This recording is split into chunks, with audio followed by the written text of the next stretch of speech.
So I planned on buying a new blind at the end of this deer season for next seasons and beyond, because typically after the deer season's over, you can pick up the blinds pretty cheap.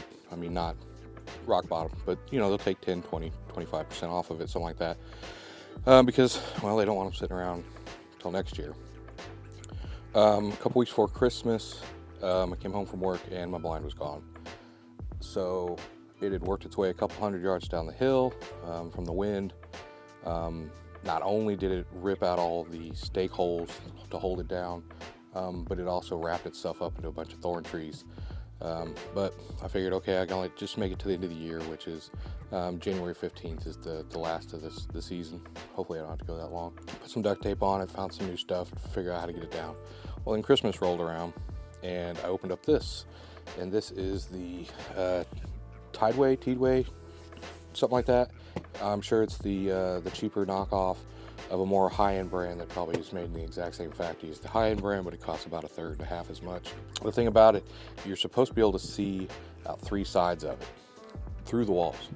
Bow hunting, because the deer get so close, you have to stay concealed as much as possible. So you have to have the smallest amount of opening in your blind as possible, which means you can't see all that great, which is the downside. So the idea of being able to literally see out the walls and just have a slot open big enough to fit an arrow through, kind of made me pretty interested to see how it would work out. So planned on keeping it until next season. Came home 3 days ago, same thing. Blind was gone, down the hill, wrapped up in the same trees, and this time it really screwed it up.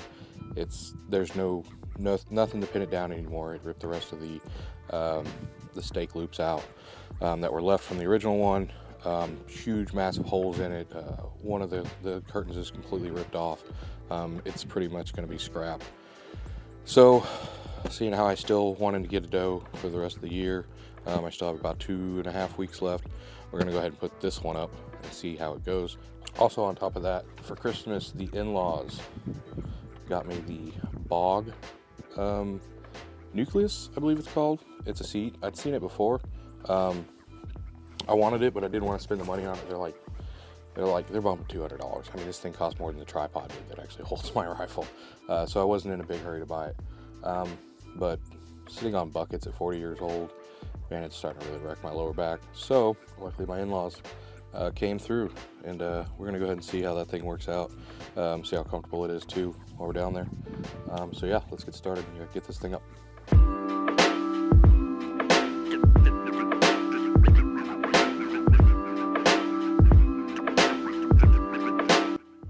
So this is the area. I've already got it pretty well cleared out from the last blind that was sitting here. So let's see how this thing looks.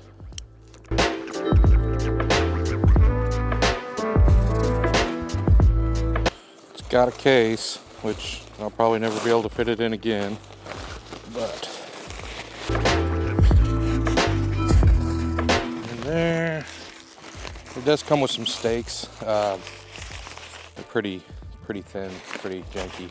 I don't typically get a lot of really heavy winds around here, but also we get enough to where it's gonna, send your shit down the hill. So I probably won't use these. I've got a longer, thicker ones that actually got some nice heavy hooks on them. Get those put in. But yeah, let's get this thing set up. It's just like pretty much every other blind. It's got these kind of restricting spring effects on it, and you just pop them apart, pull it up and down, stake it down, and you're set to go.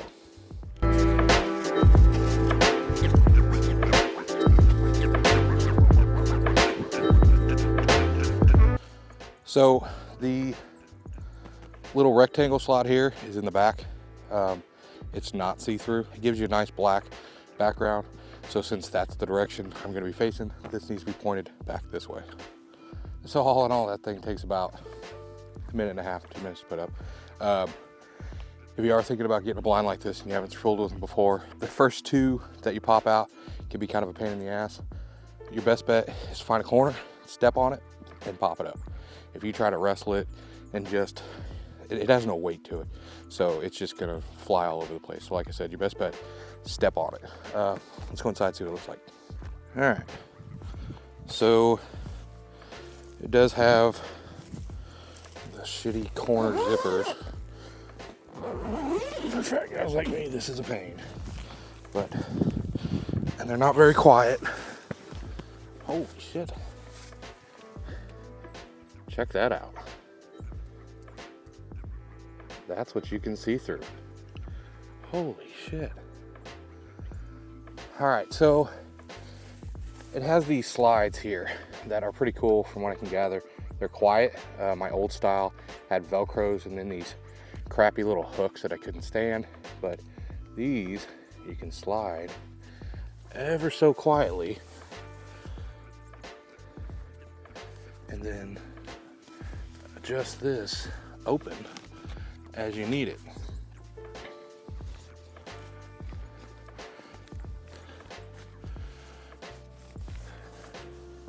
And you can shoot through that.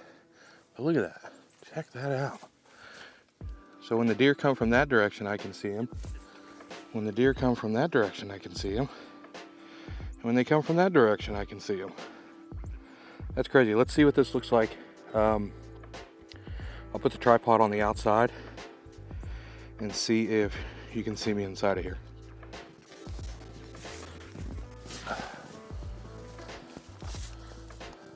Decided to bring my little Osmo in here to prove that the camera is in fact recording. Let's see how well this thing actually does as far as being able to move around a little bit without seeing. It is kind of a cloudy day, so hopefully that works in the advantage. But I'm moving around a lot, so I don't know if you'll be able to see this or not. Like I said, I mean, check that out. Look, I mean, look, that's absolutely insane to me to be able to see that great. Hopefully, when I go back and see the recording on this, it'll show that you can't see much on the inside.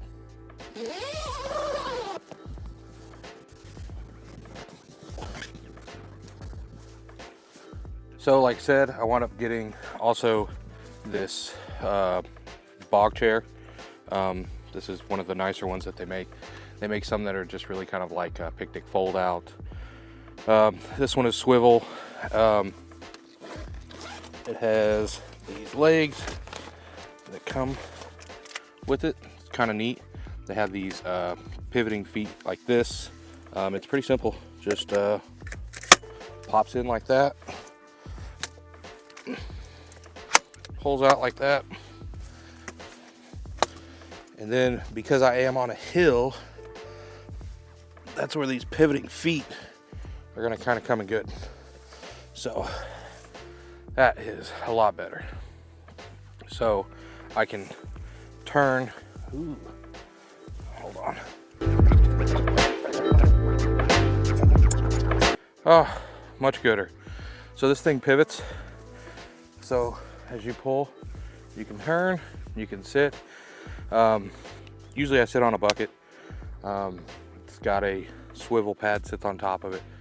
Works, but buckets are uncomfortable, especially on a hill like this.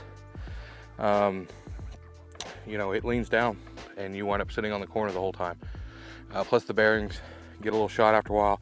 When you turn, they can tend to start making some really big noises. I sure wish I'd have had this all year long. For sure. Yeah, so I'm gonna go hunting tonight. I'll go ahead and bring the camera, which I don't normally do. I'll bring the camera in with me, and we'll be able to see the deer as they come in. Hopefully, let's see how it goes.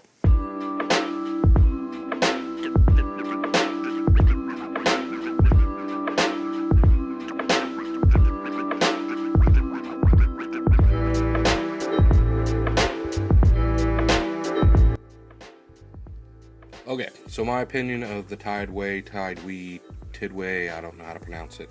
270 degree see-through blind. Strongly recommend. Something you're in the market for. You don't want to spend the money on the more higher end brands. You know, $300, $400, $500 brands. I think you'd be really happy with it. I'm pretty happy with it. I'm probably going to give it a 90-92% satisfactory rate. For me, the only reason why I don't give it a 100% is two things. One, the back corner zipper. I hate those things. They're small, they're hard to get in and out of, and that one, just like a lot of other ones, is loud as shit. I mean, everything else on that thing is designed to be quiet as far as sliding the curtains up and down. But when you get it out, anything around there is going to hear you. That's all there is to it. And then the other thing is, I can't really say as a complaint. It's just something I'm going to have to get used to. But the way it works is it's a black screen with a see-through screen behind it, and the black screen has a million little holes through it. I'm sure we've all seen the stickers on the back of pickup trucks that, you know, work like that. The problem you get is because it's only here, your eye tends to want to focus on the black screen with all the holes in it instead of the field or the trees or the deer or whatever that are, you know, 20, 30, 40 yards out. So you do have to spend some time kind of figuring out how to get your eyes to adjust to it. One of the things I figured out worked good for me was that if I wanted to focus here, I would focus past that and almost let my eyes drag themselves back to where I needed them to be. But it took probably close to a half hour, 45 minutes to kind of get that, you know. But it worked out. I like it. The BOG chair, I should have bought one of those things years ago. Half hour, 45 minutes sitting on a bucket and your lower back is wrecked, your butt's hurt, your knees hurt, everything else. That thing, it adjusts. The seat's not leaning down like this, it's flat, you know.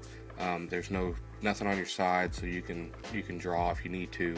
You can spin, it makes no noise at all. Strongly recommend the BOG. The BOG Nucleus is what it's called. I have a BOG Death Grip tripod that I bought earlier in the year. Took a 280 yard shot on a 10-point buck. One shot, thing expired in less than a minute. Never would have done that with my old style setup that I had for deer hunting out of a tree stand and stuff like that. So I'm starting to become a pretty big BOG fan. But all in all, BOG chair, great. Recommend it, something like that anyways. And the see-through blind, you know, the Tidewe, if you're kind of hesitant because you've never heard of it, I suggest it if that's the price point you're looking for. All in all, that's my opinion. Everybody's got one. Free country for a little bit longer. Peace.